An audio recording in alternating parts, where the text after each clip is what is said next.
महाशिवरात्रीच्या पार्श्वभूमीवर रताळ्यांचं गाव म्हणून ओळखल्या जाणाऱ्या जालना जिल्ह्यातल्या भोकरदन तालुक्यातल्या लोणगाव येथून रताळ्यांची मोठी विक्री सुरू आहे। त्यातून कोट्यावधींची उलाढाल झाली आहे।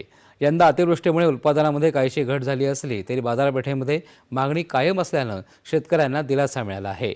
गावात सुमारे 200 ते 250 एकर क्षेत्रावर रताळ्याची लागवड करण्यात आली असून कमी खर्चामध्ये आणि हलक्या जमिनीत येणारं हे पीक परवडणार असल्यानं गावातील 50 ते 70% शेतकरी याकडे वळले आहेत।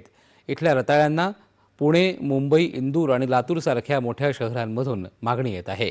गेल्या वर्षी 2000 रुपये प्रति क्विंटल असलेला दर यंदा 1300 रुपयांवर आला असून तरीही उत्पादन खर्च कमी असल्यानं शेतकऱ्यांना आर्थिक फायदाही होत आहे।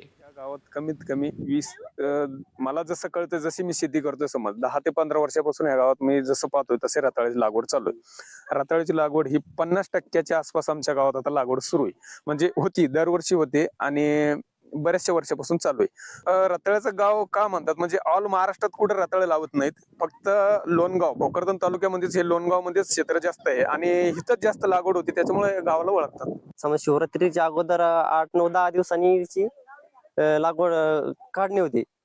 माल संभाजीनगर, जालना, परभणी, मुंबई, नागपूर लांब लांब माल जातो।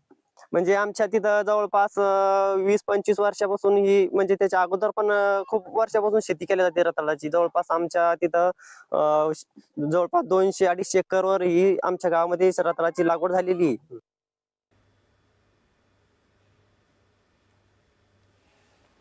क्रिकेट T20 विश्वचषक